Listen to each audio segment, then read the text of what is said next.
오늘 본문 말씀은 죽은 자의 부활에 대하여 몸의 종류와 부활한 육체는 어떤 성격을 가지게 되는가를 이야기하는 내용입니다. 15장 35절 말씀입니다. 누가 묻기를 죽은 자들이 어떻게 다시 살아나며 어떠한 몸으로 오느냐 하리니, 이교 문화에 오랫동안 젖어 있었던 고린도 교인들은 부활이라는 개념은 생소한 것이었습니다. 이들이 의문을 갖는 것은 당연한 것입니다. 이에 대하여 바울은 씨앗의 비유로 이야기를 합니다. 15장 36절에서 38절까지 말씀입니다. 내가 뿌리는 씨가 죽지 않으면 살아나지 못하겠고, 또 내가 뿌리는 것은 장래의 형체를 뿌리는 것이 아니요 다만 밀이나 다른 것이 알맹이 뿐이로되, 하나님이 그 뜻대로 그에게 형체를 주시되 각 종자에게 그 형체를 주시느니라. 바울은 씨를 뿌릴 때와는 판이하게 다른 결과를 낳는 씨 개념을 소개합니다. 물론 바울의 말은 당신이 씨신을 땅에 묻으면 나무가 씨에서 자라나듯이 새로운 몸이 자란다는 의미가 아닙니다. 그가 주장하는 핵심은 우리가 변화의 원리, 낡은 몸과 사뭇 다르지만 새로운 몸의 원리를 이해하는 글입니다. 또 그는 이 일이 하나님의 주체가 되어서 하신다는 것을 강조하고 있습니다. 즉, 부활은 창조주 하나님의 사역입니다. 거기에는 변화가 내포된다는 것입니다. 부활은 씨가 잠시 땅 아래 있다가 다시 씨로 모습을 드러내는 단순한 소생이 아니라는 것입니다. 그리고 바울은 우리는 모두 서로 다른 육체적 특성을 가지고 있다고 말하고 있습니다. 39절에서 41절까지 말씀입니다. 육체는 다 같은 육체가 아니니 하나는 사람의 육체요, 하나는 짐승의 육체요, 하나는 새의 육체요, 하나는 물고기의 육체라. 하늘에 속한 형체도 있고 땅에 속한 형체도 있으나 하늘에 속한 것의 영광이 따로 있고 땅에 속한 것의 영광이 따로 있으니, 해의 영광이 다르고 달의 영광이 다르며 별의 영광도 다른데 별과 별의 영광도 다르도다. 바다의 물고기에서 하늘의 별에 이르기까지 우리는 서로 다른 육체적 특성을 가지고 있습니다. 이런 실체들 가운데 몇몇이 영광을 지니고 있다고 바울이 말할 때 그 말은 당연히 빛을 의미합니다. 하지만 그렇다고 해서 그가 죽은 사람들 가운데서 일으켜진 사람들이 전구처럼 빛날 것이라는 사상을 이야기하는 것이 아닙니다. 새로운 몸이 영광을 지니고 있다고 설명할 때 그것은 어둠이 아닌 수치나 비천과 대조를 이룬다는 것입니다. 그가 말하는 핵심은 각각 고유한 특정을 지닌 다양한 형태의 피조된 육체적 특성이 존재한다는 것입니다. 지금까지 본문 곳곳에서 바울은 하나님이 해와 달, 별, 특히 씨앗을 안에 품고 있는 나무와 식물을 창조하신 창세기 1장을 되풀이해 왔습니다. 이 장 전체에 흐르는 주제는 새 창조, 새 창세기임을 알아야 합니다. 바울은 이제 하나님의 형상으로 사람을 창조하신 창세기 1장 26절에서 28절까지의 결정으로 이동합니다. 다시 말하면 부활은 애초에 하나님이 우리를 만드신 그 존재가 된다는 것입니다. 42절에서 43절까지 말씀입니다.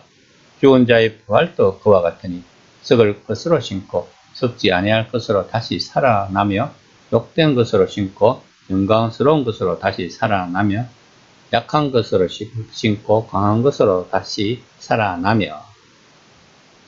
36절에서 41절까지에서 신뢰를 들어 증명해온 것에 근거하여 죽은 자의 부활이 비슷하며 또한 부활 전과 후의 몸이 다를 것임을 이야기하고 있습니다. 15장 44절 말씀입니다. 육의 몸으로 신고 신령한 몸으로 다시 살아나나니 육의 몸이 있은즉 또 영의 몸도 있느니라. 이 구절은 까다로운 구절입니다. 바울은 두 유형의 몸, 곧 현재의 몸과 부활의 몸을 대조합니다. 본문을 잘못 이해하면 바울이 소위 몸, 즉 물리적 실체와 소위 영, 즉 비물질이라는 의미의 영적 실체로 이해하기 쉽습니다. 하지만 이것은 바울이 거부하는 의미입니다. 바울이 말하려는 핵심은 한 유형의 생명에서 생기를 얻는 몸과 다른 유형의 생명에서 생기를 얻는 몸 사이의 대조입니다. 구할 때 우리에게 주어질 몸은 하나님의 영에서 생기를 얻는다는 것입니다. 15장 45절에서 46절까지 말씀입니다. 기록된 바 첫사람 아담은 생명이 되었다 함과 같이 마지막 아담은 살려주는 영이 되었나니 그러나 먼저는 신령한 사람이 아니요 육의 사람이요 그 다음에 신령한 사람이니라.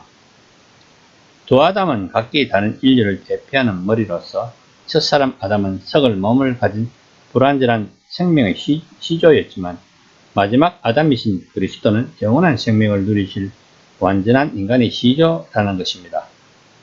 부활은 천상적 존재가 원래 모습으로 희귀하는 것이 아니라 썩을 끝에서 썩지 않을 것으로 종말론적 완성을 얻는 것이므로 따라서 문제는 육에 있는 자요 그 다음이 신령한 자라는 것입니다. 15장 47절에서 49절까지 말씀입니다. 첫사람은 땅에서 났으니 흙에 속한 자이거니와 둘째 사람은 하늘에서 나셨느니라. 무릇 흙에 속한 자들은 저 흙에 속한 자와 같고 무릇 하늘에 속한 자들은 저 하늘에 속한 이와 같으니 우리가 흙에 속한 자의 형상을 입은 것 같이 또한 하늘에 속한 이의 형상을 입으리라. 바울은 자연적인 육의 몸을 지닌 첫사람을 부활한 영의 몸으로 지니신 둘째 사람과 대조시키고 있습니다. 인류의 조상의 첫사람은 땅의 흙으로 지음을 받았으므로 땅에 속하고 또 땅으로 돌아갑니다. 따라서 아담으로부터 생겨난 자연적인 육의 사람은 아담과 같은 성질과 형상을 지니고 있으며 결국에는 아담처럼 죽어 흙으로 돌아가게 될 것입니다.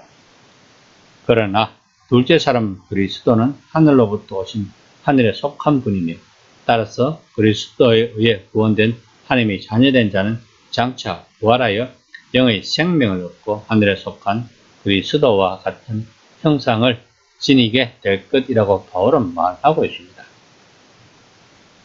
부활은 예수님이 재림할 때 온다고 바울은 이야기하고 있습니다. 바울은 임박한 종말론자였습니다. 그는 자기가 살아생전에 예수님이 재림하실 것이라고 생각을 했습니다. 심지어 바울은 자기가 죽고 난 후에 예수님이 재림할까 전전긍긍했던 자였습니다.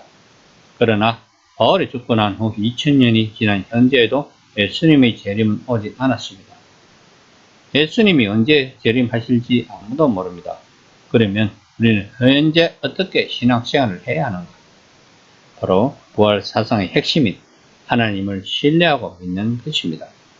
그러면 어떻게 하는 것이 하나님을 신뢰하고 믿는 것일까? 바로 성경 말씀대로 살아가는 것입니다. 성경은 예수님의 재림을 기다리는 하나님 나라 백성들이 살아가는 지침서인 것입니다. 그래서 성경이 우리들에게 주어진 것입니다. 이 시간에 묵상해 봅시다.